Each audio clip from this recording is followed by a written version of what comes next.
Aux actes citoyens, aujourd'hui, deuxième débat d'arguments, nous allons nous intéresser aux initiatives citoyennes qui, un petit peu partout en Europe, en Belgique bien sûr, en France et dans d'autres pays, dans les pays anglo-saxons, se multiplient, émergent et essaiment. Et nous allons nous demander pourquoi et comment cet essaimage. Est-ce que c'est parce qu'il s'agit de compenser la carence des pouvoirs publics? Est-ce que le citoyen a simplement envie de reprendre le pouvoir, l'empowerment, disent les anglo-saxons, sur son existence?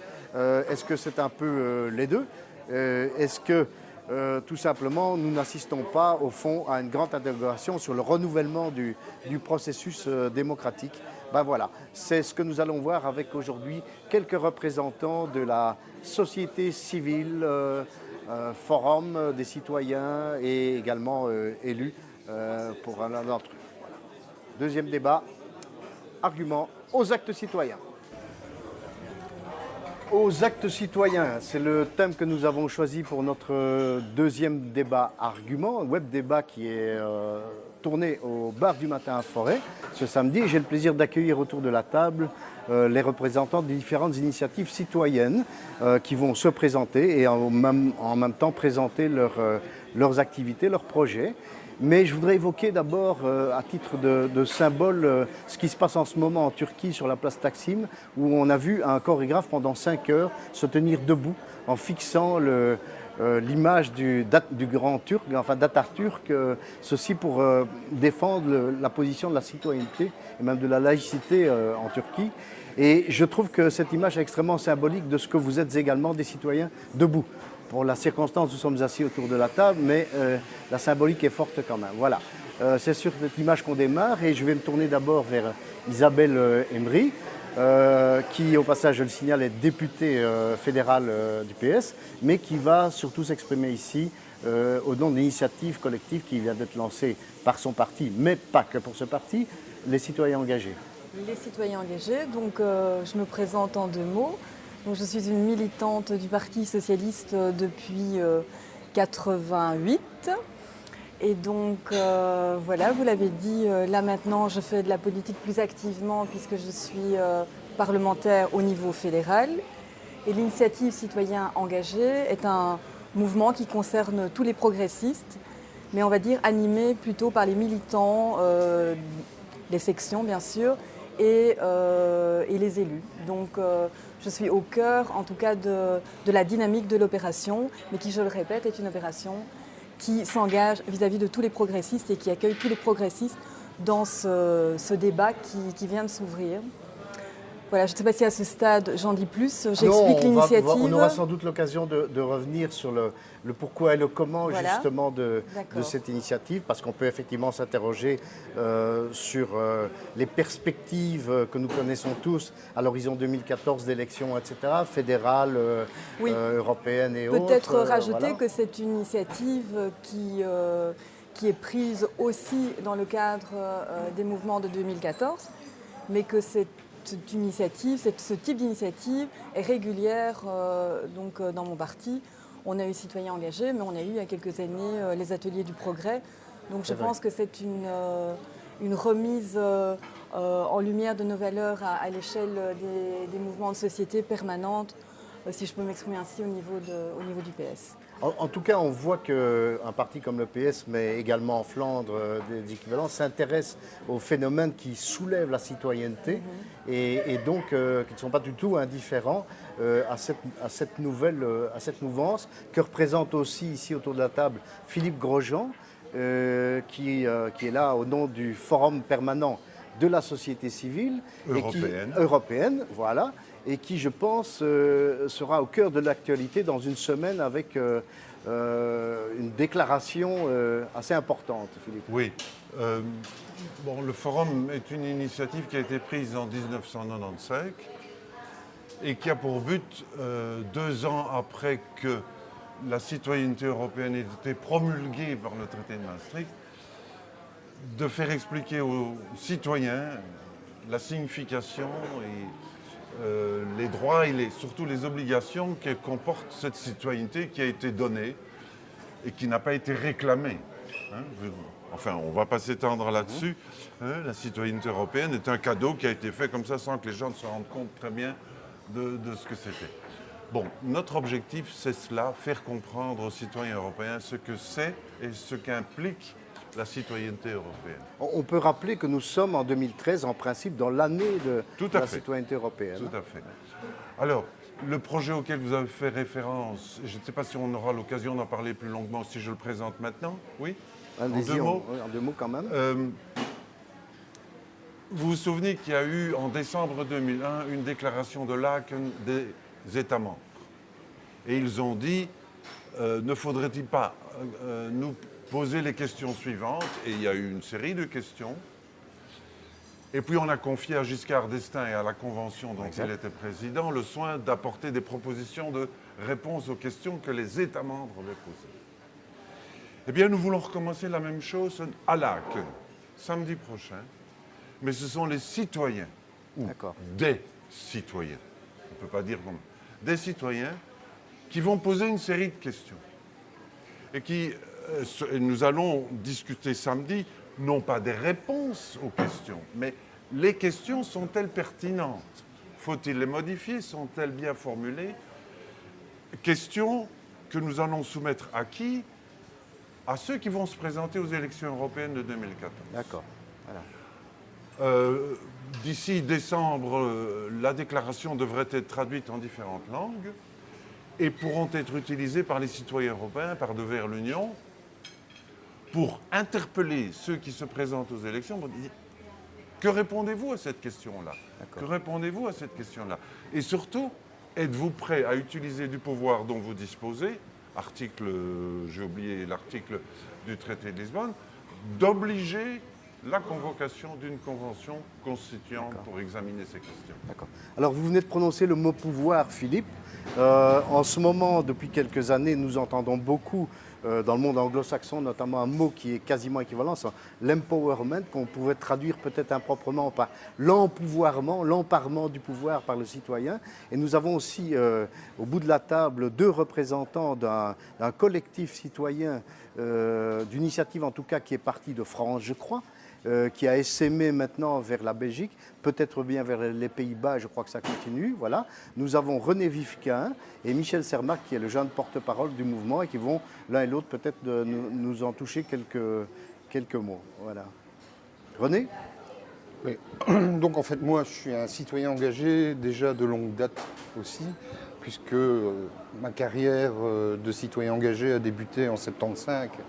Donc c'est déjà pas mal de temps, tant au niveau politique, mais surtout aussi au niveau associatif. Alors c'est vrai que l'année passée s'est créé en France le collectif Roosevelt 2012 à l'initiative de quelques intellectuels français comme Pierre Larouturou, Stéphane Hessel, Edgar Morin, etc., qui faisaient un peu suite au petit livre que Stéphane Hessel avait fait, qui était Indignez-vous, et qui estimait qu'il fallait aller plus loin que s'indigner et qu'il fallait aussi s'engager et faire des propositions. Donc le collectif Roosevelt 2012 en France a élaboré 15 propositions qui sont des propositions pour faire face à la crise qui a débuté en 2008. Et un peu à la fois, nous avons été 4 en Belgique à relayer pendant quelques semaines, quelques mois, Roosevelt France. Et depuis 15 jours maintenant, ça fait 15 jours, l'ASBL Roosevelt BE, alors, oui, oui. a été mis sur les fonds baptismaux et est créé depuis. Alors pour faire court, je crois que la 15e des réformes proposées, c'est notamment de négocier un traité et pour rejoindre ce que disait Philippe, un traité de l'Europe sociale. Hein. Ça me remet en mémoire les propos de François Mitterrand, prophétique à une certaine époque, qui disait l'Europe sera sociale ou elle ne sera pas. Et là, je pense qu'on est en plein. Alors, Michel Cermak, jeune porte-parole, je le répète, du même collectif Roosevelt.be, c'est un mouvement pluraliste et indépendant des partis.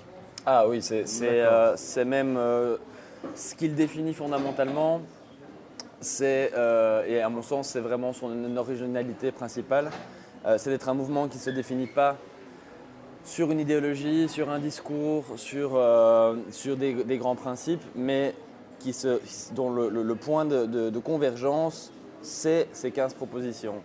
C'est-à-dire que on a la conviction que ces 15 propositions très concrètes et réalistes, elles sont ni de gauche ni de droite, elles peuvent rassembler un consensus très large. C'est pas en soi des solutions qui sont nouvelles et révolutionnaires.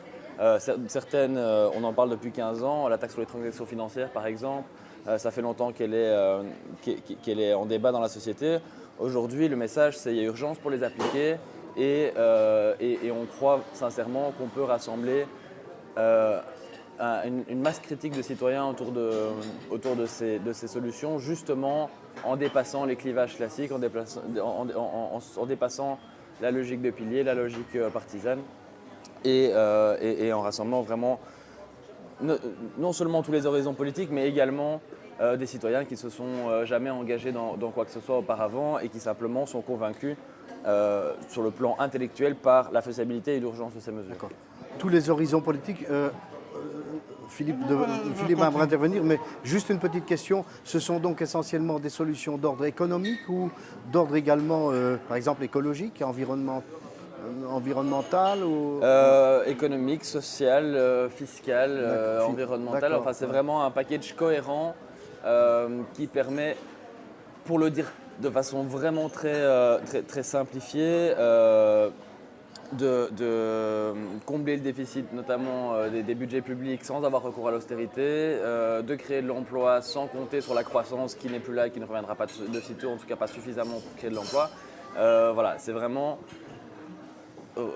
quelque part inventer un modèle de développement, mais de nouveau pas dans le sens philosophique ou abstrait du terme, mais vraiment 15 propositions qui n'ont pas la prétention de couvrir tous les sujets, mais qui ensemble permettent quand même de jeter des nouvelles bases pour repartir, quoi. Parce que là, on sent qu'on est un peu à l'arrêt. D'accord. Je crois que Philippe avait envie de réagir par rapport à ça. Oui, certainement, mais c'est à propos de l'usage du verbe anglais to empower. Oui, voilà. Et qui est traduit, on ne sait pas très bien. On ne sait pas très bien Si vous comment. allez voir dans le dictionnaire, la traduction littérale, c'est habilité. Bon. Et au forum, nous aimons traduire ce mot par restituer du pouvoir. Voilà, très bien. C'est restituer du pouvoir à l'ensemble des citoyens. Et c'est vrai, comme le dit Saint-Michel, oui. Au travers des canaux classiques d'expression de la volonté du citoyen, que sont par exemple les partis politiques ou les syndicats, etc., il y a une certaine déception. Et ceux qui veulent s'investir dans le meilleur de la société et pour qu'elle soit meilleure, ils hésitent maintenant, alors que ce n'était pas le cas dans ma génération quand j'avais 20 ans, ils hésitent maintenant à adhérer à un parti politique, mais vont vers des associations, ONG ou autres, thématiques, Tout à fait. et qui se concentrent sur certaines revendications. C'est un exemple très précis. Et c'est une des difficultés que les partis politiques ont aujourd'hui à réentendre les expressions différentes et qui ne se font plus en leur sein. D'accord. Alors je pense que voilà, Ou plus Isabelle assez. va peut-être Ou plus pouvoir assez. réagir à ça, hein? Je suis assez à l'aise par rapport à ce que vous dites, surtout dans la situation présente, où vraiment là, on est dans une période qui va courir jusqu'à la fin de l'année, où on donne vraiment la parole. Je ne sais pas si on la redonne parce que ces initiatives, comme j'ai dit, sont assez régulières. Et donc, pour être au centre de cette action, je peux vous dire que tout ce qu'on organise pour l'instant concourt, je pense, à redonner cette parole. Maintenant, si là, il y a une certaine frilosité par rapport au parti, oui, sans doute. Et donc, je pense aussi que toutes les initiatives comme les vôtres sont les bienvenues. Cependant, je crois qu'à un moment donné, les mouvements civils comme les vôtres doivent pouvoir se concrétiser dans des prises de décision. Et donc, ce qui est intéressant aussi, c'est que la parole qui est portée par vos mouvements civils, sociaux, puisse à un moment être repris par la voie démocratique classique, qui est celle des partis. Donc, voilà. Donc moi, je ne suis jamais qu'une élue du peuple, et donc à ce titre, mon rôle est aussi, au-delà de l'activité proprement dite de mon parti, c'est d'aller vers vous, de vous écouter, soit de manière structurée comme vos mouvements, soit de manière plus classique par l'interpellation du citoyen ou sur les thématiques ou de groupements de citoyens par rapport à ces thématiques. Mais je pense que pour faire évoluer vos mouvements sociaux, il faut qu'à un moment il y ait une reprise par la voie démocratique classique. Et donc par le législatif. Et donc ça, c'est aussi quelque chose que j'essaie de faire comprendre. Il n'y a pas l'un qui exclut l'autre. Je pense qu'il y a l'un qui complète l'autre et qui enrichit l'autre. Alors, soit ça se passe à travers les initiatives comme les nôtres en notre sein, soit ça se passe par cette interaction que nous devons avoir ensemble. Et comme je le disais en aparté au début de notre rencontre ce matin, les universités d'été du PS de l'année dernière ont reçu le mouvement citoyen Roosevelt pour l'entendre et pour s'enrichir de cet apport-là. Donc ça aussi, je pense qu'il n'y a pas de... Par rapport aux mouvements, je dirais, sociaux qui naissent, il n'y a pas d'antagonisme et c'est pas l'un plutôt que l'autre. Maintenant, par rapport à au manque de confiance, au manque d'intérêt du citoyen par rapport à la politique, là aussi, il y a sans doute des choses à dire. Je pense que pour être aussi un citoyen actif, si pas engagé complètement, il faut aller aussi vers l'information politique. Alors, les canaux existent, mais encore faut-il avoir cette démarche. Je ne suis pas certaine que tout le monde ou l'ensemble des gens fassent cette démarche. Quand on voit souvent je vais dire, j'ai un exemple en tête, quand on voit finalement la suite politique qui a été donnée au mouvement des indignés au niveau espagnol, je me pose vraiment des questions. Un mouvement progressiste qui donne lieu après à un résultat électoral de ce type-là, avec un retour de la droite au pouvoir, là je m'interroge comment la succession des choses s'est faite. Un mouvement progressiste qui lutte contre l'austérité et qui voit par la suite, au niveau politique, la droite revenir au pouvoir. Je me dis, est-ce qu'il n'y a pas eu là mal-donne et manque de parole entre les uns et les autres? Voilà. C'est en tout cas pour ça que vous dites, notamment s'indigner c'est bien, mais s'engager c'est mieux. Mais parce qu'il y a là manifestement... Voilà, il faut qu'il y ait les deux. Il faut qu'il y ait les deux. Pour ma part. On aura peut-être l'occasion, je vous le propose peut-être en fin de débat, de revenir sur ce que vous disiez de l'approche classique, parce que peut-être y a-t-il aujourd'hui, et je pense que dans le mouvement citoyen, et notamment dans les réseaux sociaux, il y a une réelle volonté de trouver une autre approche que l'approche classique. Et donc le passage obligé par les partis. Oui. Et je vois avec plaisir nous rejoindre près de la table notre ami André Couchard des Cercles Citoyens, avec sa casquette imperturbablement vissée sur sa tête et qui aura sans doute l'occasion de s'exprimer aussi là-dessus, et qui donc lui cherche d'autres pistes que le passage obligé par le monde politique. Je ne vais pas monopoliser la parole, mais mais simplement, je vous dis une chose, parce que je l'entends de des militants qui m'entourent, il y a un souci dans le chef du citoyen et des militants de la compréhension de notre système politique, c'est-à-dire de notre système proportionnel. Voilà, donc on peut être majoritaire versus proportionnel. Il y a une question de lisibilité de l'action politique qui ne se fait plus. Qui ne se... Qui ne se fait plus. La D'accord. lisibilité, la compréhension du fonctionnement du système politique et du fait qu'on est dans ce système proportionnel, que je défends par ailleurs, mais c'est un autre débat, ne permet plus aux citoyens d'avoir une lisibilité correcte de l'action politique pour l'instant. Et donc je crois que des débats, comme on en a aujourd'hui, même des débats entre partis, c'est vraiment important pour qu'il y ait cette compréhension. D'accord. Je sens que Philippe voudrait à son tour réagir. Je voudrais revenir sur un mot qu'il a prononcé, qui est le mot déception. Et aussi sur ce que je lis des motivations de Roosevelt 2010, qui d'abord fait un constat d'extrême gravité de la situation, le mot crise, les mots confusion, etc. Bref, on est là dans un ordre de motivation généralement qui serait plutôt négatif que positif. Autrement dit, un constat qui est amer de la part des citoyens. Et en même temps, moi, ce que je perçois dans d'autres initiatives citoyennes, c'est qu'on parle aussi de la guerre joyeuse, c'est-à-dire qu'il y a aujourd'hui, notamment dans le monde anglo-saxon, par exemple, avec les initiatives de transition, une volonté d'avancer avec enthousiasme par rapport à ça, et donc de ne pas nécessairement être dans la réactivité négative ou un peu contrainte, mais vraiment de reprendre, et je reviens à ce que Philippe nous rappelait de cette notion, je vais faire un néologisme encore une fois, d'empouvoirment, d'empowerment. Voilà, c'est la prise du pouvoir, c'est une conquête qui peut être, me semble, positive. Voilà. Philippe ?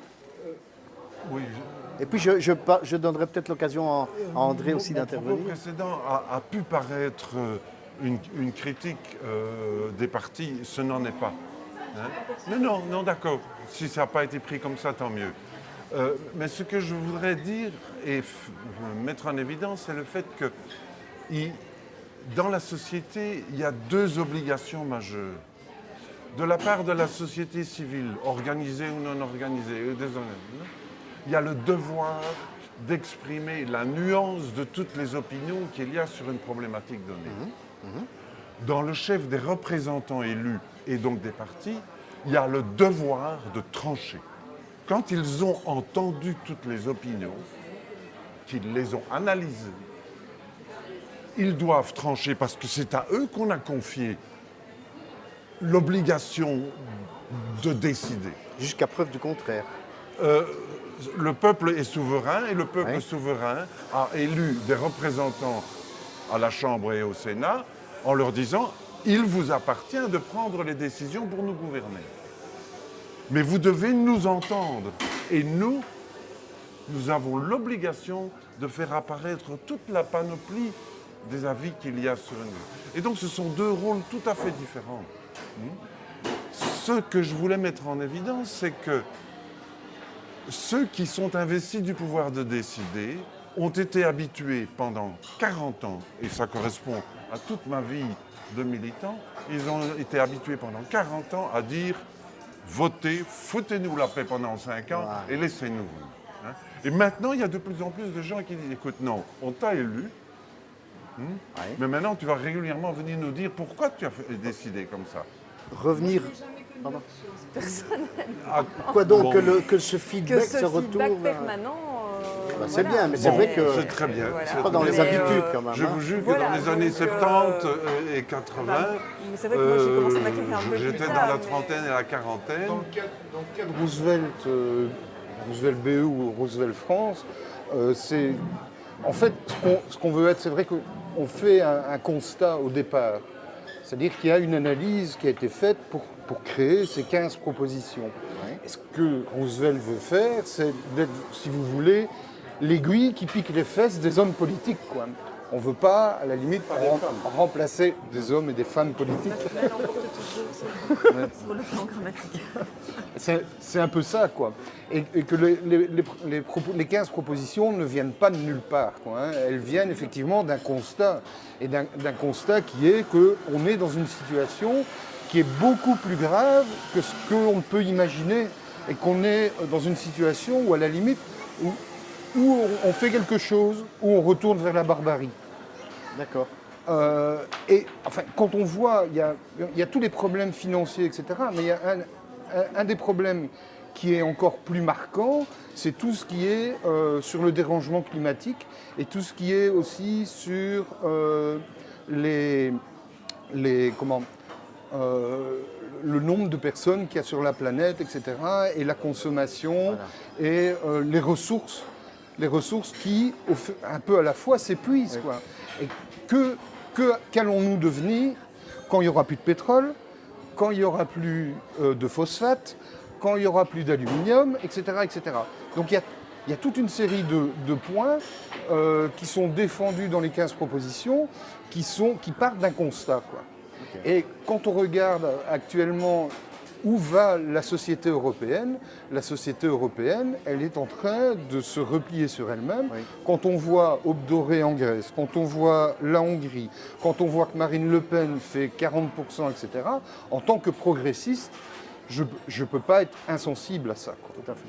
Et donc oui. Me dire, il faut trouver des solutions et il faut absolument expliquer aux gens d'une manière simple le constat, en disant voilà pourquoi nous faisons ces 15 propositions, parce que nous sommes dans une situation qui pourrait amener l'Europe vers la barbarie. Quoi. Moi je me demande simplement si on peut mobiliser l'enthousiasme citoyen en partant de constats qui sont effectifs, mais d'effondrement, et donc on est passé insensiblement d'ailleurs en écoutant René à une autre dimension du débat qui est le penser et l'agir global ou local. Hein. Je vois que le collectif Roosevelt 2012 énonce la chose comme ça, à crise globale, réponse globale.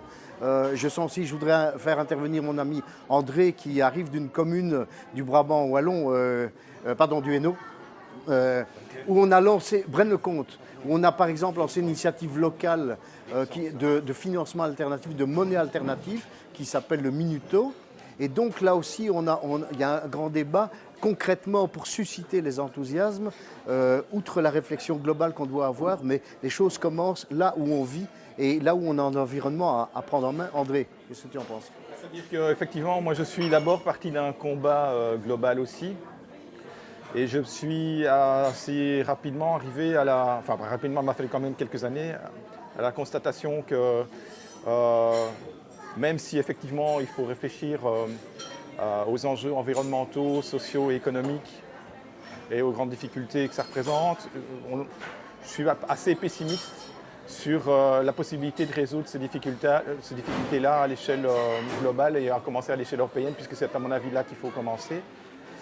Et donc, à partir de ce constat, je me suis dit, bon, maintenant, il faut se mettre en situation de résistance, c'est un grand mot, j'aime pas trop, mais en tout cas, dans un mouvement, dans une dynamique locale, constructive, dont l'objectif est d'abord de constater qu'on est dans des grosses difficultés, que sur le terrain, il y a des gens qui en souffrent, à commencer par les mères qui vivent seules avec des enfants. En général, elles en souffrent énormément. On a fait une évaluation sur Braine-le-Comte. Il y a à peu près 1000 jeunes et enfants qui sont en situation de pauvreté ou d'extrême pauvreté. C'est-à-dire en situation où ils n'ont pas leurs besoins essentiels qui sont satisfaits. Et donc, ça a évidemment des répercussions sur leurs études, sur leur avenir. Bon. Qu'est-ce qu'on peut faire localement ? Et en fait, quand on réfléchit à cette question, on arrive assez rapidement à réfléchir à la manière dont on s'organise en petits groupes. Moi, j'appelle ça des cercles citoyens. Et alors, on se rend compte qu'il faut pour réinventer la démocratie et pour réinventer l'organisation sociale, il faut d'abord réinventer la manière dont on travaille ensemble dans des petits groupes, dans des équipes, dans des cercles. Et en fait, c'est un enjeu qui est carrément culturel. Si vous voulez, on a constaté que que des mouvements citoyens comme les comités blancs ou comme plus récemment les mouvements lancés par Stéphane Hessel, à un moment donné, ils tournent en rond. Tu veux dire les indignés et autres, oui. Occupy, etc. Voilà. Oui. Ça tourne en rond. C'est ce que disait Isabelle. Hein, voilà, à un moment donné, quand il faut s'organiser, il y a les égos qui commencent à apparaître. Et donc, je pense que la question fondamentale, c'est comment, à l'échelle d'un petit groupe, d'une petite organisation, comment est-ce qu'on peut éviter ces pièges-là, pour éviter, par exemple, que le mouvement écolo, qui au départ n'était pas un parti politique, qui était un mouvement citoyen, ne devienne un parti, et selon ma perception des choses, et c'est pour ça que j'ai quitté écolo, de plus en plus un parti comme les autres. Et donc, voilà, c'est avec ce cheminement de militants et de citoyens, j'en suis arrivé à la conclusion que ce qu'il faut faire, c'est sur le plan local, agir sur le plan local, mais réfléchir avant tout à la manière dont on fonctionne dans un cercle citoyen. Alors, Voilà. c'est- Un parti comme les autres. Oui, Voilà, allez-y. enfin, J'aimerais enfin si on a le temps, mais- qu'est-ce que ça veut dire ça? Écolo devient un parti comme les autres. Oui. Et c'est Un parti, c'est un parti, c'est quoi. péjoratif. Hein. Votre remarque est Oui, péjorative. c'est- Mais le- absolument. Qu'est-ce que vous voulez exprimer en disant ça? Est-ce que Oui, vas-y, je je t'en réponds à la question? Ah oui, bien sûr. J'en viens. Donc, bon. Allons-y. Pour moi, la citoyenneté, comme vous l'aviez d'ailleurs souligné, hein, c'est la possibilité pour le citoyen d'avoir une influence quasiment au quotidien sur les représentants qu'il a élus. Bon.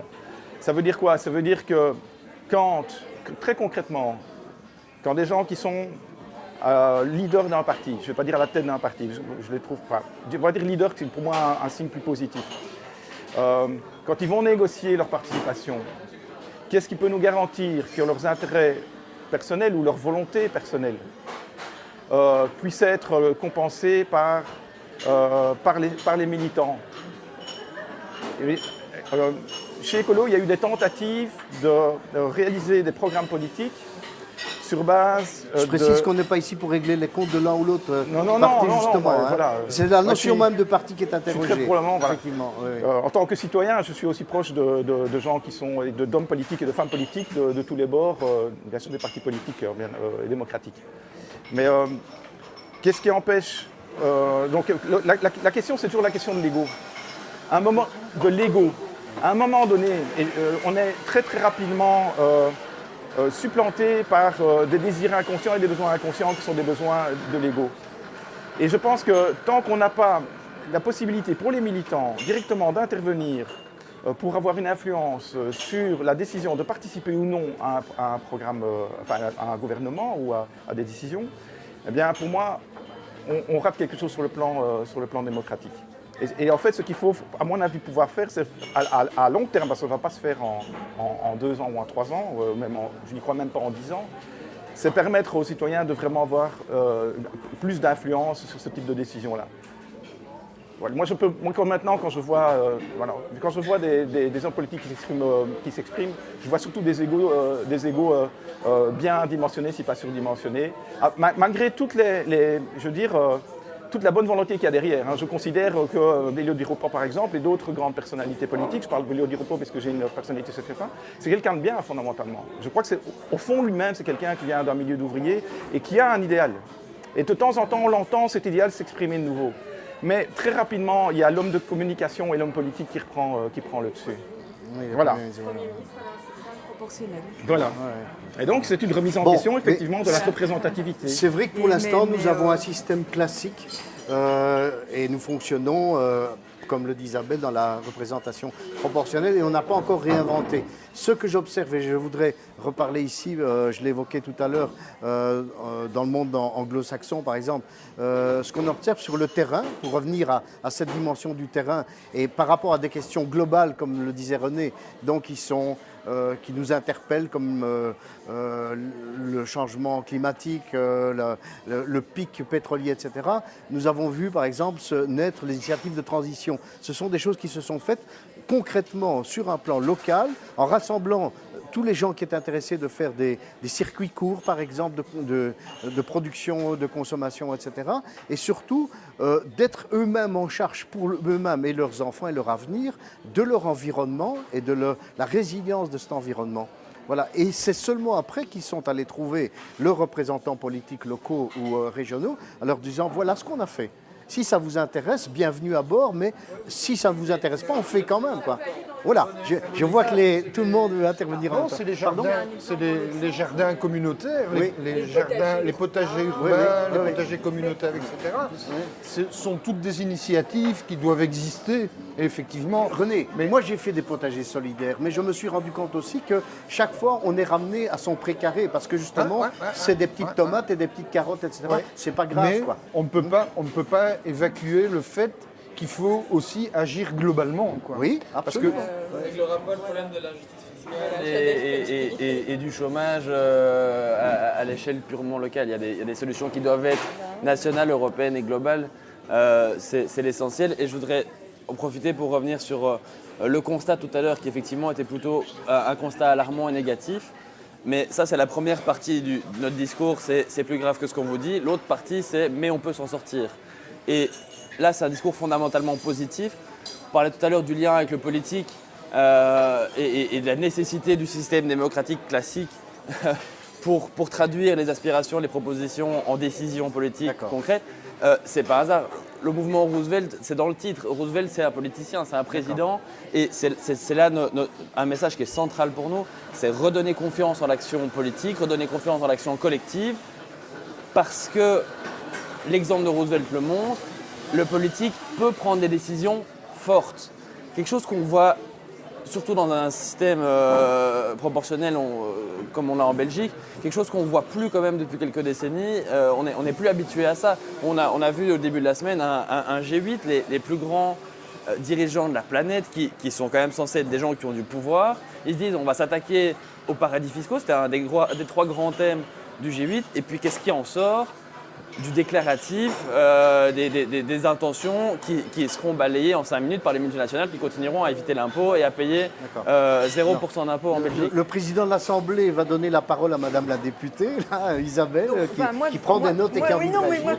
Sinon j'oublie parce que j'ai 3 réactions comme ça par rapport à ce que j'entends. Mais tout d'abord, les initiatives locales, bravo. Je trouve qu'effectivement, quand on peut, au sein d'une collectivité, faire des choses positives, qui reposent vraiment sur des volontés d'intérêt collectif, je dis bravo. Mais ceci dit, je pense comme le porte-parole Michel, de Roosevelt, qu'à un moment donné, je pense que cette action, elle est limitée. Et donc, par exemple, en matière de solidarité, je crois qu'un des ferments de l'État, c'est le système de solidarité, c'est la sécurité sociale. Et cette sécurité et cette solidarité, je pense qu'elle ne peut se faire qu'à un échelon beaucoup plus élevé de la société. Donc, sans exclure un type d'initiative locale, je crois qu'on doit avoir une gestion beaucoup plus large. Alors, c'est au sein d'un pays. Moi, je pense qu'on n'est plus à l'échelon d'un pays pour l'instant. On n'est plus. Je crois que le vrai pouvoir décisionnel n'est plus à l'échelon d'un pays. Il est dans l'idéal structurel actuel, ce serait au niveau européen, mais je pense que le pouvoir des multinationales dépasse tout cela, et ce pouvoir-là, il est mondial. Et donc, c'est vrai que de temps en temps, je me dis, mais quand je suis sur mon banc à la Chambre, parfois, je me dis, mais le pouvoir, où est-il ? D'abord, toutes ces directives européennes qui nous viennent, une Europe, et on le verra, parce que l'enjeu en 2014 sera beaucoup plus fortement européen pour les citoyens. Hein. Tout ce qu'on nous fait avaler en termes d'austérité au niveau européen, qui, moi, l'Europe me pose vraiment des problèmes en termes de valeurs et de défense de mes valeurs. Mais au-delà de ça, l'Europe est noyée dans un pouvoir de multinationales qui nous échappe. Alors ça, je pense qu'effectivement, au niveau citoyen, on doit pouvoir en débattre et on doit pouvoir se révolter et donner aussi alors, au niveau du système électoral, aux élus, un modèle de société à défendre qui est celui qui va contrer cela. Donc je pense que tout s'intègre parfaitement bien si on s'informe et si on joue le rôle. Juste une chose qui est peut-être... donc, il y a des initiatives locales et puis il y a aussi les initiatives qui sont données par le pouvoir démocratique aux citoyens. Je pense par exemple au très bel exemple à Bruxelles des budgets participatifs que moi je vis dans ma commune, Animation Périphéria, donc vous connaissez les animateurs Dites-en Périphéria. un petit peu plus Isabelle là-dessus, Alors, en 2 mots. Périphéria vient animer des groupes de citoyens au niveau des quartiers pour utiliser les enveloppes budgétaires au plus près de ce que les gens souhaitent. Donc Ça passe d'abord par une identification des problèmes du quartier. Quand vous dites Avec Périphéria vient Périphéria, animer, c'est une organisation association, mais qui est appelée par le pouvoir local. par le pouvoir local, par le D'accord. pouvoir communal, Oui. pour animer des groupes de citoyens. D'accord. On fait une identification des problèmes du quartier et puis on distribue l'enveloppe budgétaire alors en fonction de l'identification des problèmes. Et c'est ce qu'on fait également à travers les contrats de quartier où les citoyens à travers les comités de quartier et aussi les associations peuvent s'exprimer. Donc là, il y a à la fois le spontané, mais il y a aussi, je pense, le pouvoir qui a compris cela Tout à fait et qui d'accord. va au-devant des citoyens. On fait deux J'avais choses très espéré, différentes. avoir ici une représentante des quartiers durables, ça n'a pas pu se faire. Quartier durable, voilà c'est- encore un autre exemple que moi j'applaudis et en général j'essaie d'aller. En même temps, aux ça ouvre de conclusions. nouveau là, une porte tout à coup, c'est que les initiatives de ce genre se multiplient, mais en même temps se superposent. Hein. On parle des quartiers en transition, on parle des quartiers Pourquoi pas. durables. Oui, pourquoi pas. Mais à un certain moment, et on y viendra peut-être, en ce moment, on parle notamment du pacte associatif. On revient avec cette notion. Moi, j'ai évoqué il y a quelques années l'idée d'un parlement associatif. Est-ce qu'il n'est pas bien aussi que, comme on le fait ici même, et c'est notre initiative citoyenne à nous, organisateurs du débat argument, c'est de permettre aux initiatives de se parler. Est-ce qu'il ne serait pas intéressant qu'on puisse avoir une représentation parlementaire, un petit peu comme le forum que représente ici Philippe, au niveau européen et qui lui, souligne ça d'un mot qui est interdépendant, je crois, Philippe. Oui, le mot interdépendance est extrêmement important parce que je crois qu'on ne peut plus faire quoi que ce soit dans un lieu de la planète sans que ça n'ait des répercussions. On pourrait dire beaucoup de choses sur ce sujet-là. Mais il y a deux points que je voudrais soulever. C'est ce que Isabelle vient de dire à propos de l'Europe, et je voudrais répondre à notre ami de Braine-le-Comte aussi. André. En ce qui concerne l'Union européenne, et en particulier l'initiative que nous allons poursuivre le 29 juin prochain à Laeken, l'essentiel, c'est de se rendre compte que les défis qui nous sont communs sur l'ensemble de cette petite péninsule du continent euro-asiatique, parce que nous ne sommes qu'une petite péninsule, les défis qui nous sont communs, plus aucun des États nationaux sur cette péninsule n'est capable de les assumer seul. Il doit exercer sa souveraineté avec les autres. Même la Fédération de Russie, elle ne peut plus résoudre les problèmes. Sur quel modèle ? Et sur quel modèle ? J'y arrive. Il doit être résulté d'un débat politique. Mais donc l'union est nécessaire parce que nous avons des défis qui nous sont communs. Le climat, l'énergie, citez-les, le manque de protection sociale existant au travers du continent, on peut les citer. Les défis nous sont communs, l'immigration, et plus aucun d'entre nous, surtout pas la Grande-Bretagne, surtout pas la France, surtout pas l'Allemagne, ne sont capables de les résoudre. A fortiori, Malte, la petite Belgique et le Luxembourg. Donc il faut se mettre ensemble pour le faire. Mais il faut créer des manières de faire qui sont démocratiques et respectueuses de la dignité des êtres humains qui constituent cette Union européenne. Et donc, il faut leur donner un droit de vote. Ils l'ont, ils ont un Parlement, ils l'ont. Il n'a pas tous les pouvoirs, c'est regrettable, il faut le changer. Mais, et dans ce Parlement va se débattre les visions de la société, de gauche, de droite, du centre, d'en haut, d'en bas. Et là, c'est les citoyens qui diront quelles sont les visions qu'ils... Isabelle, oui. Je pense que les élections de 2014 vont être très, très européennes. Je pense que l'Europe a une telle image d'austérité que je... Si je peux me permettre. Oui, Michel. Je ferai la deuxième remarque après. Alors, oui, vas-y. C'est une parenthèse, mais l'engagement citoyen, c'est aussi prendre chaque occasion pour faire passer un message. Donc je prends l'occasion ici. Oui, beaucoup de décisions et beaucoup de pouvoir se trouvent aujourd'hui à l'échelon européen, mais c'est trop souvent une excuse qui est prise pour ne pas agir à d'autres échelons. Et donc là, je prends un peu le contre-pied de ce que je disais tout à l'heure. Il y a des choses très importantes qu'on peut faire au niveau national et au niveau local. Et ça peut paraître fou, mais dans les propositions de Roosevelt, il y a des propositions très concrètes. Par exemple, à l'échelle d'une commune, on peut lutter contre l'évasion fiscale et les paradis fiscaux internationaux. On peut exclure les banques, par exemple, qui ont des filiales dans les paradis fiscaux, de tout marché public. En Belgique, la banque de quasiment toutes les communes en Belgique, c'est Belfius. Belfius a, comme toutes les autres grandes banques commerciales en Belgique, des activités dans les paradis fiscaux, spécule avec l'argent des citoyens et fait partie des banques qu'on a dû sauver avec de l'argent public. Enfin, je veux dire, tout ça, c'est des choses qu'on peut faire à l'échelle locale, séparer les banques de dépôt et d'investissement pour justement empêcher les banques de spéculer avec l'argent des citoyens. C'est quelque chose qu'on peut faire en Belgique cette année. Il n'y a pas de raison de traîner, il n'y a pas de raison d'attendre l'Europe. Donc il y a quand même des choses aussi. Je disais tout à l'heure, redonner confiance dans l'action politique, c'est aussi reprendre confiance dans ce qu'on peut faire. On ne peut pas tout faire, mais on peut faire quand même beaucoup de choses très importantes et urgentes à l'échelle locale et nationale. Voilà, je voulais juste insister sur ce point. Alors, il y a plusieurs intervenants. Philippe voulait Oui, développer encore une idée, propos donc allons-y. D'une remarque qu'André a faite, mais il y a longtemps, avant dans le débat, hein, quand je lui ai posé la question, c'est quoi un parti politique comme les autres? Et il a expliqué ce qu'il voulait dire. Et à ce propos-là, je voudrais quand même que nous prenions conscience d'une chose qui nous est commune dans tous les domaines de notre vie. Toutes les initiatives généreuses qui ont été créées, que ce soit Saint-Vincent de Paul au siècle dernier, ou n'importe quoi d'autre, ou le parti écolo qui s'est créé, toutes les initiatives, elles sont généreuses au début, elles sont enthousiasmantes, et puis au travers de l'histoire, elles se phagocytent. La structure qui a été créée pour les conduire commence à avoir plus d'intérêt sur le maintien de sa propre structure par rapport au support du message dont elle prétendait vouloir être la messager. Et ça, c'est vrai.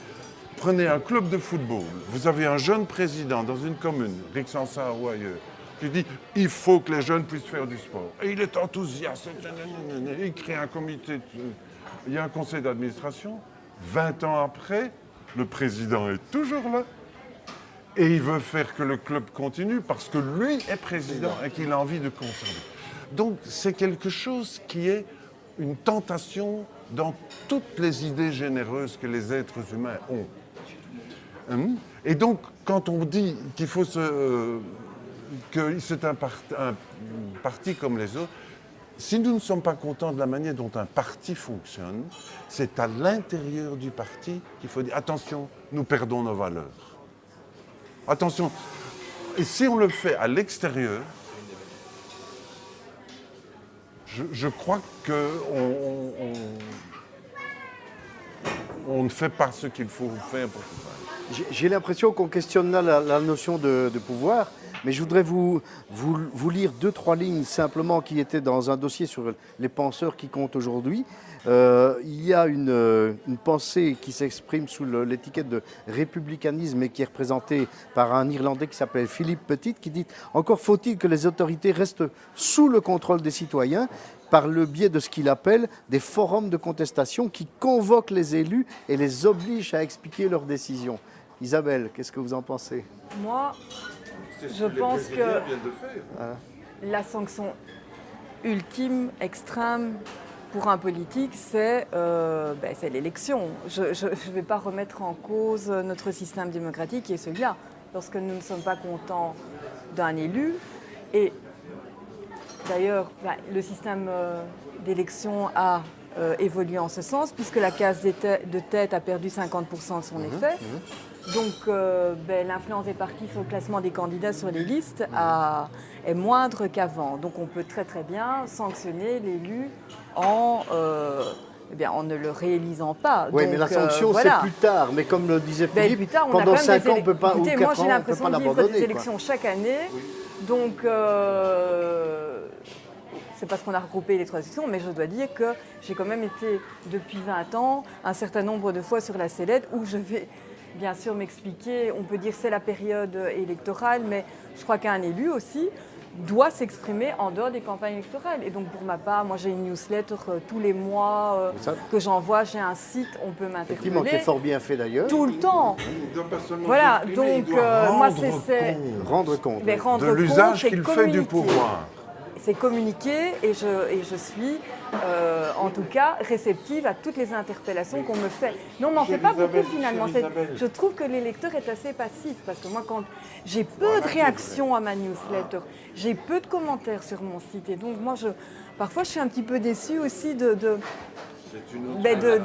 un autre aspect Voilà, du problème. donc, Je peux vous dire que quand on interpelle, ça c'est à côté de ça dans mon expérience professionnelle, ça m'est arrivé plusieurs fois d'interpeller en direct avec des ONG, avec des associations, un ministre.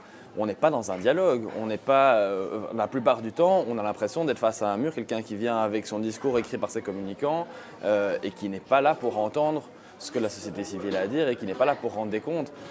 C'est une grosse généralité que je suis en train de faire, donc bien sûr il y a des nuances derrière ça, mais ce que je veux dire c'est que quand il y a un pouvoir politique est interpellé par le citoyen, on a aussi parfois l'impression de ne pas forcément être dans un échange, on est face à quelqu'un qui a un agenda de ministre, le terme le dit bien. Alors, je vais essayer de résumer un petit peu ce qu'il vient de dire, ça me paraît fort important. D'une part, on a des citoyens, si j'entends bien, qui, par rapport à la demande du politicien qui, lui, s'engage à faire son travail, ne sont pas assez réactifs. Et d'autre part, donc, nous avons des politiciens qui peut-être aussi parfois ont encore de mauvaises habitudes par rapport à l'évolution à la fois des mentalités, à l'évolution de la situation et au niveau de l'Europe aussi, et peut-être tout simplement du dispositif démocratique. Là, on va peut-être, parce que nous arrivons tout doucement déjà vers la fin du débat. Je crois profondément Oui. André, vas-y. au local qui construit le global et pas au global qui construit le local. Ouais, Bon. d'accord. Je crois d'autre part que le Bottom-up. local, Bottom-up. voilà, le local, s'il se construit, et s'il se construit au niveau, par exemple, communal et puis de plusieurs communes ensemble, peut se construire au niveau d'un arrondissement. Et à partir du moment où le citoyen s'organise au niveau d'un arrondissement, il peut interpeller directement les personnes pour lesquelles il a voté. Donc l'ensemble des citoyens peuvent voter. Hein, et Isabelle, au lieu de faire une newsletter, c'est pas ça qui devrait se passer. C'est le citoyen devrait venir. Oui, mais c'est les citoyens qui ont voté pour toi devraient venir te voir et devraient pouvoir te sanctionner. Alors la difficulté, là où moi je pense que le système pour le moment est vicié, et c'est pour ça, et c'est pour ça que je lutte au niveau local pour construire vers le global. C'est la discipline de vote des partis, dans les partis. La consigne de vote qui La est consigne de vote. l'ennemi de la démocratie. À partir du peut-être. moment où les citoyens sont derrière leurs députés pour leur dire mais attends, tu vas voter pour ce projet-là, tu vas voter quoi? Hein, et puis si écoute, t'as pas voté comme on t'a dit tu devais voter, nous on veut que tu votes comme ça. Et au moment des élections, à ce moment-là, la sanction doit pouvoir s'organiser, ce qui impose du côté des citoyens une capacité de communication qui est très importante. C'est ce qu'on fait ici. Hein. On est en train de reconstruire un moyen de communiquer. Parce qu'aujourd'hui, pour être élu et pour pouvoir diriger un parti politique, qu'est-ce qu'il faut faire? Il faut passer à la télé. On est capable de retenir 10 à 15 têtes. Là, le citoyen lambda, mais j'attends, c'est pas fini. Le citoyen lambda, il est capable de retenir 10 à 15 têtes. Si vous voulez être élu, il faut passer à la télé. Vous faites comme Olivier Chastel, vous dénoncez un truc bien gras, et puis vous passez à la télé, vous prenez des responsabilités en quelques années, et vous devenez un homme de pouvoir, un homme puissant. Et c'est comme ça que les partis fonctionnent aujourd'hui. Hein?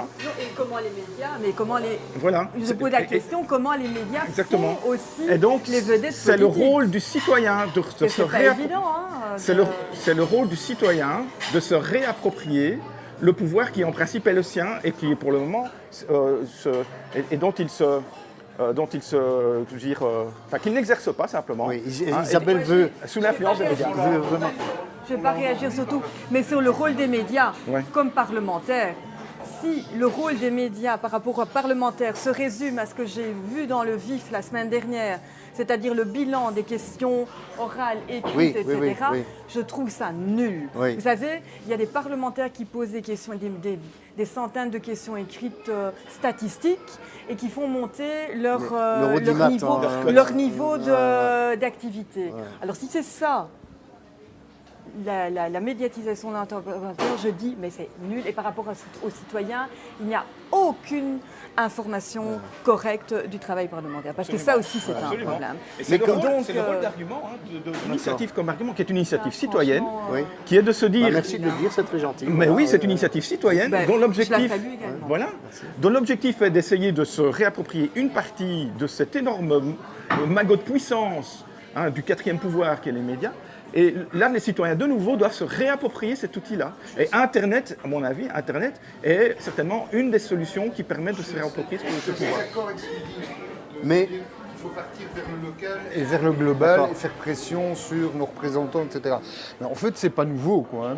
Parce que si on retourne sur l'histoire, si on retourne vers l'histoire du mouvement ouvrier, le mouvement ouvrier s'est créé comme ça. Il est parti du local vers le global. C'est ça, hein. Alors le problème, c'est qu'actuellement, la société s'est tellement mutée depuis les années 70 qu'on ne retrouve plus en fait le moyen de pouvoir intervenir dans le champ social. alors, merci René de m'offrir cette occasion de vous proposer d'ouvrir la dernière partie de notre débat parce qu'on vient parler de l'histoire du mouvement ouvrier. Et au début de ce mouvement, il y avait une chose qui s'appelait par exemple le conseillisme, qui était la décision, le communisme de conseil notamment, soviétisme qui a après dévié vers ce conseil, mais qui était le fait de collectivités de gens qui décider ensemble les choses, etc. Je voudrais par rapport à ça vous interroger sur le futur maintenant. Nous sommes actuellement dans une époque où est intervenue une grande révolution qui est Internet évidemment, dont on sait chacun ce qu'il faut en prendre de bien et laisser de mal parce que c'est un système, on l'a vu récemment, qui se développe sous contrôle. Hein. On a beaucoup parlé de l'affaire Prism, etc. Je ne vais pas m'étendre là-dessus. Mais par contre, c'est comme la langue d'Ésope, on peut en faire la pire et la meilleure des choses. C'est aussi ce qui nous permet d'être démocratiquement dans un nouvel espace. Je voudrais vous interroger sur une notion qui m'est chère. Qu'est-ce que vous pensez de l'avenir de la cyberdémocratie? C'est-à-dire que cette manière pour le politique d'être interrogé par le citoyen puisse s'exercer à travers un Parlement dont les parois seraient explosées, les hémicycles n'auraient plus de parois et permettrait à ce que la société soit en permanence au contact de ces élus, de ces députés qui effectivement sont les délégués du peuple, souverains, et auxquels on doit rendre compte régulièrement. Là, on a un moyen de le faire.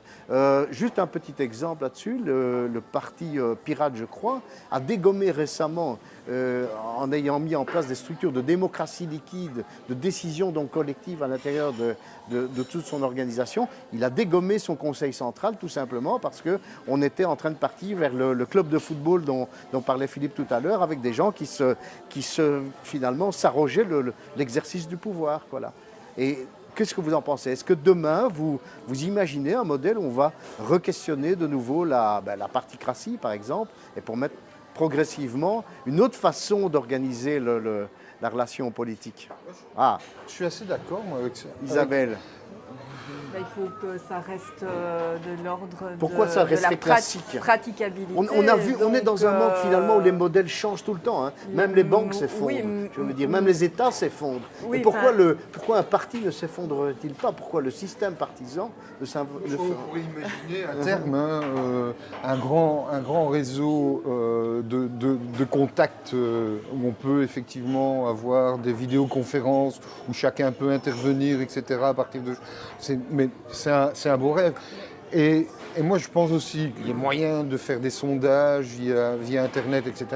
Mais je pense aussi que rien ne remplace aussi le contact physique. Bien entendu. Et rien ne remplace la discussion comme on fait ici. Voilà, Quoi. oui. Bon, on a beau se dire on va être diffusé sur Internet, mais ici, on a un contact personnel et on a une Pas interaction encore. qui est beaucoup plus facile. Qui est beaucoup plus facile que dans un média qui reste un média froid, qui est l'écran, la TV, etc. Donc, je dis oui, on doit utiliser les nouvelles technologies pour pouvoir sonder l'opinion, pour pouvoir, à la limite, même à ce que l'opinion s'exprime, même directement, par vidéoconférence, par exemple, pour imaginer.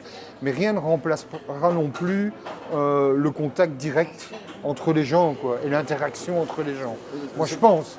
C'est Mais- pour ça que la notion historique Pourtant- de parlement reste Pourtant, intéressante. je viens des milieux de nouvelles technologies et je suis un gros consommateur. D'accord. Parce que j'ai travaillé pendant des années chez Belgacom, donc D'accord.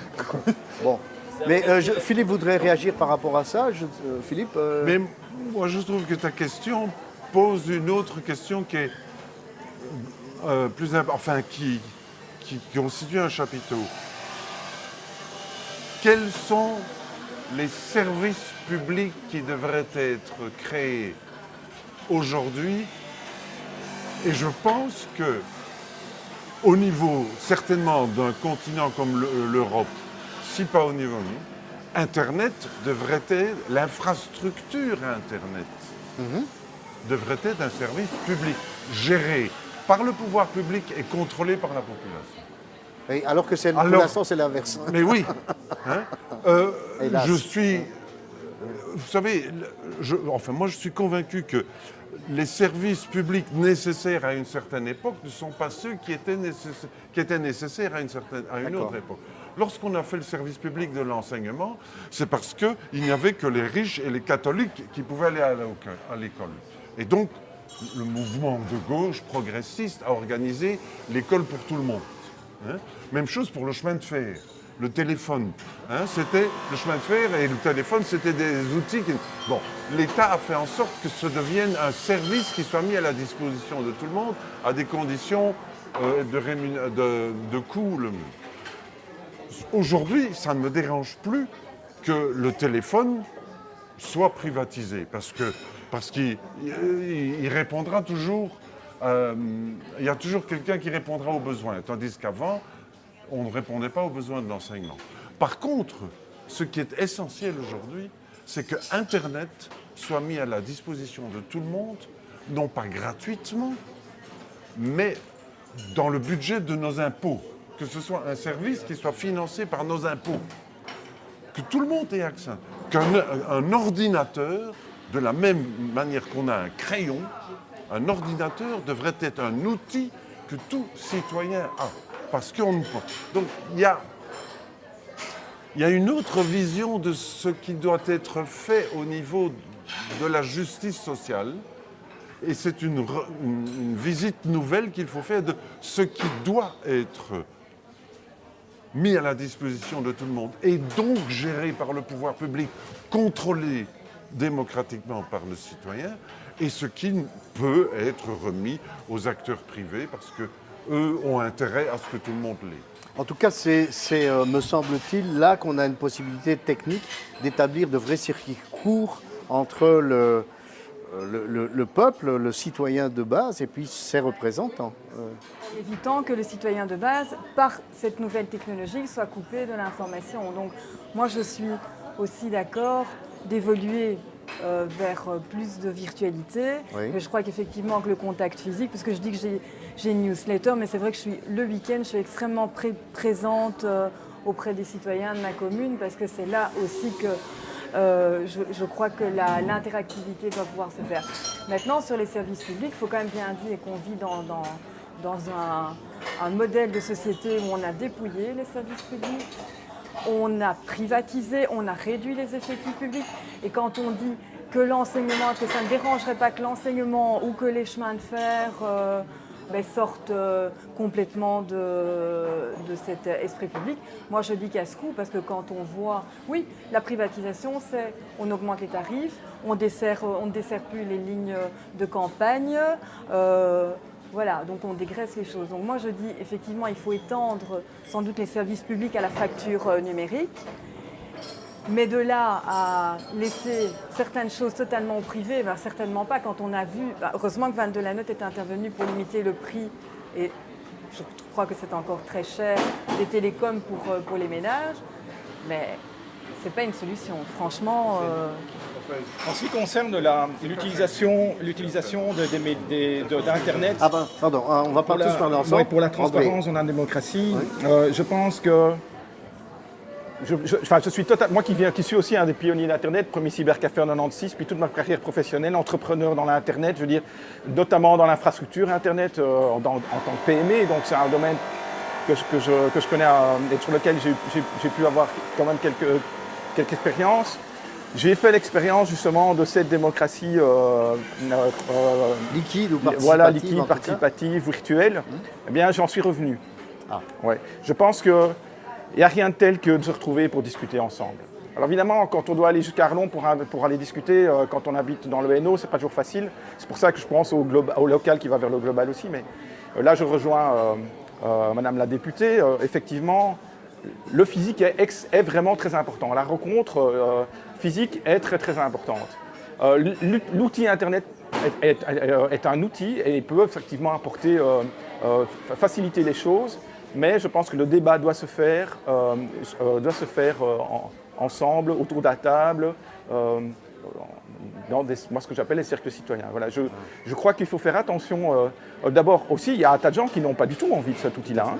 Moi, mon épouse était conseillère communale, elle utilisait Internet évidemment, mais la dernière chose qu'elle souhaitait faire, c'est commencer à débattre via Internet. Ce n'est pas le bon moyen.